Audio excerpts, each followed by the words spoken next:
Mr. Vice President, thank you for doing this interview. Great to see you in Jerusalem. Oh, it's great to see you in Jerusalem, and it's so good to be back in the Holy Land. The Holocaust, anti-Semitism, let's get right to that. That's why you're here. What was it like for you to be at that commemoration of the 75th anniversary of the liberation of Auschwitz? What was going through your mind from a personal standpoint to kind of feel what some of that was like? Well, for me, it was inspiring to see nearly 50 countries come together. Kings and presidents and prime ministers, all united around the message, never again. 75 years since the liberation of Auschwitz, and yet the stories still tear at our hearts, and they should. What happened in that place, what happened in the Holocaust, was the darkest chapter in human history. 6 million Jews lost their lives to Nazi oppression and tyranny. And it was Allied forces, including 2 million American GIs, that came, liberated the continent. And so for me to be there, to speak about the progress that we've made over the last 75 years, and to do so in a year where Karen and I visited Auschwitz. We walked the grounds. As I said today, it's impossible to walk those grounds without feeling deep emotion and grief. And yet, while Auschwitz was a dark chapter in human history, it also represents a victory and a triumph for freedom, because ultimately we overcame. We defeated the Nazi tyranny, and the world 75 years later understands what happened there, and is resolved, 50 countries resolved to say never again. And now we see in the present day this rise of anti-Semitism, not just in Europe, but in America. What do you attribute that to specifically? And I'm curious about some of the folks that have spoken out for the BDS movement, if you will, and we've heard some folks call Israel the oppressor here. What are some of your thoughts on that? Well, there is a rising tide of vile anti-Semitism that's emerging all around the world. We've seen it result in violence at synagogues in Pittsburgh and in Los Angeles, and the loss of life. But we've also seen it manifested in rhetoric, not only the BDS movement attempting to get people to divest from Israel, thinly veiled anti-Semitism, but even in the halls of Congress. We've heard anti-Semitic rhetoric that has not been roundly and universally condemned as it should be. Referring to Ilhan Omar and Rashida Tlaib, people like that who have said. Well, for people to traffic in anti-Semitic slurs and tropes and not be held to account for that is just unacceptable. But the good news is, and you saw it here at the 75th anniversary of Auschwitz, the world is mobilizing. The American people are aware of it. You look at the recent elections in the United Kingdom, and it was understood to be the Liberal Party's tolerance of latent anti-Semitism was seen as one of the reasons why they lost in a landslide in recent elections. I think the people understand the dangers, based on the lessons of 75 years ago, that even allowing anti-Semitic rhetoric, let alone violence, to take place in our society.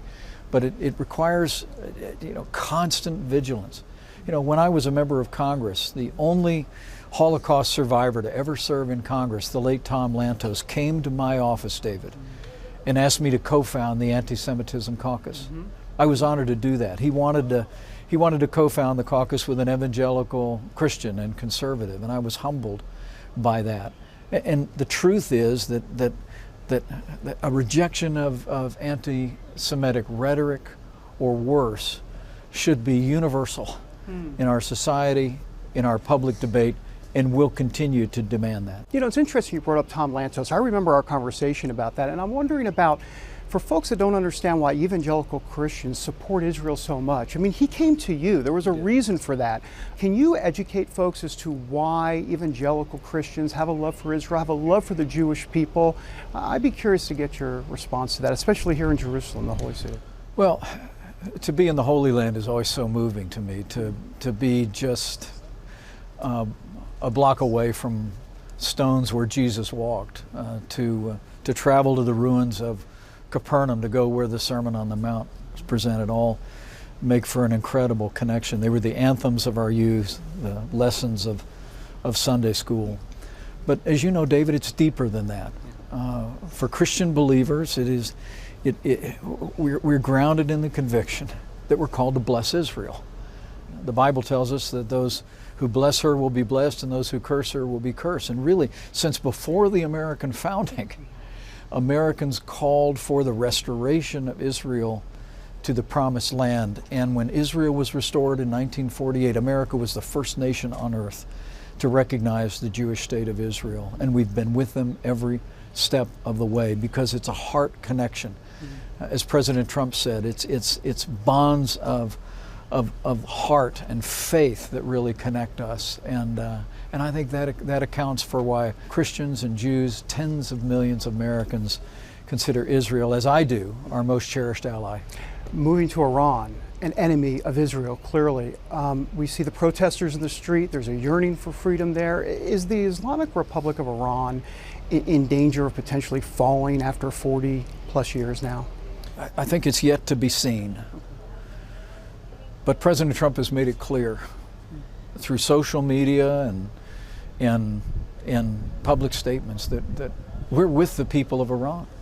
We want them to have a brighter future. We want them to have an opportunity to live free of the oppression of the Ayatollahs in Tehran. And our hope is that as we continue to see popular movements across Iran, that there will be a movement. But let me be clear, our objective is not regime change. We want the regime to change.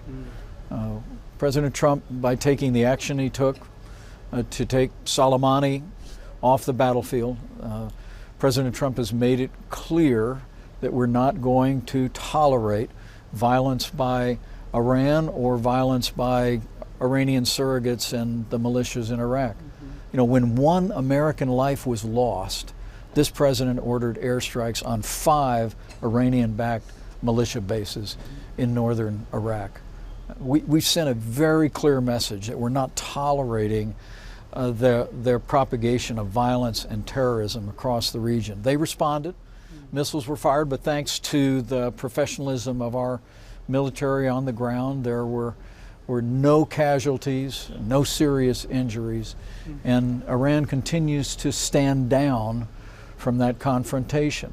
So look, the president's made it clear we're prepared to make peace with whoever wants to make peace with us, but the tyrants in Tehran should know that this president, this administration will never allow Iran to obtain a nuclear weapon. We will continue to stand strong with Israel for her security and her prosperity, and we will continue to stand up to Iran as they propagate anti-Semitism and propagate terrorist violence across the region. When those protests were going on in Iran, I was struck by the fact that no Democrats running for president, said a word, whether it be on the debate or on Twitter. I mean, it just seemed like it wasn't happening. Did that take you by surprise, or you weren't surprised? Well, I have to tell you, I go back again to the Green Revolution during the Obama administration. And the Obama administration remained silent while tens of thousands of people in Iran took to the streets 10 years ago. I partnered with a Democrat in Congress, authored a resolution that passed almost unanimously in the Congress, and then it passed on a bipartisan basis in the Senate. And only then did the Obama administration respond. I mean, look, there's an old saying that politics ought to end at the water's edge.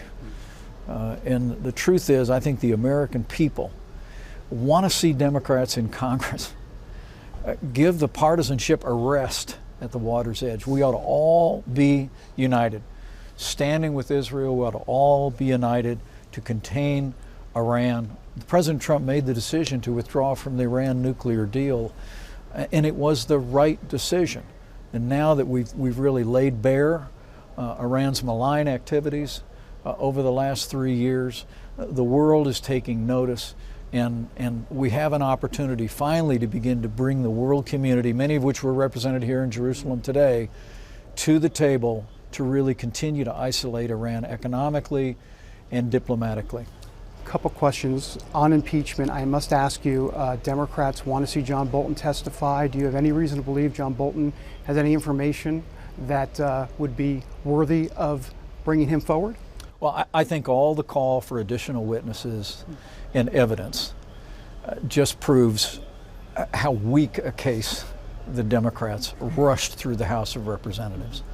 It really is amazing. I mean, this comes down to a phone call that the president made with President Zelensky of Ukraine.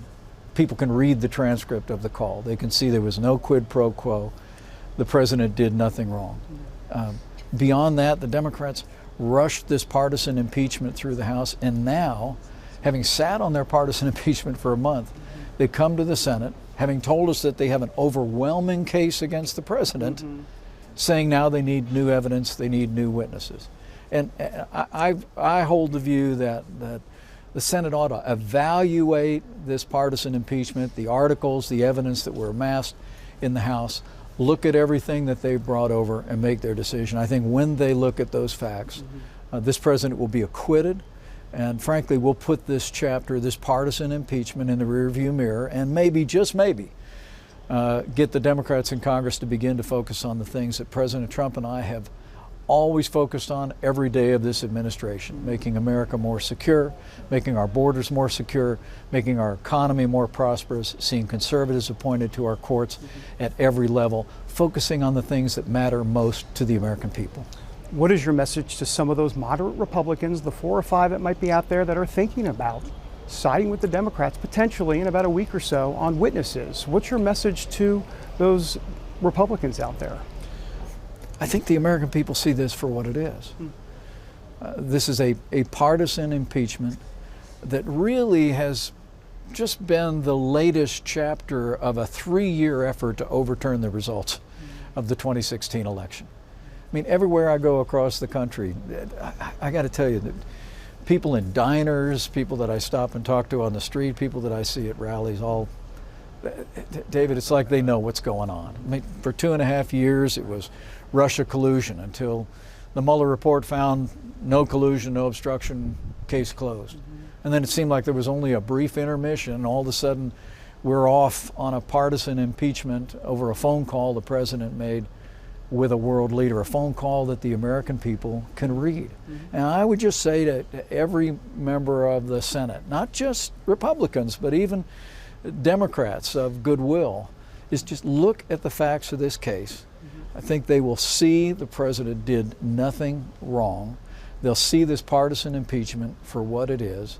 There's not even a crime that is alleged, let alone a high crime or misdemeanor or treason or bribery, and they'll reject these 2 articles and acquit the president and allow our country to focus back on the issues that matter most, and frankly, focus on the election that is just 10 months away. As we wrap up here, let me ask you about Benjamin Netanyahu. Close personal friend, you know him, you like him, you've been through a lot with him. He's going through a lot here in Israel, elections coming up. What kind of counsel have you given to him? What has that been like? Because he has been going through quite a bit. I'm talking about from a personal standpoint here.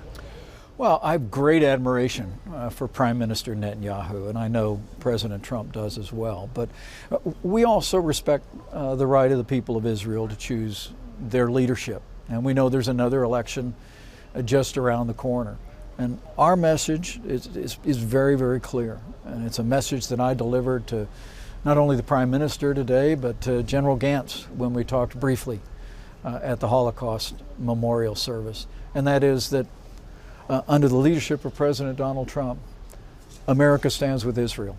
We'll let Israel sort out their leadership decisions.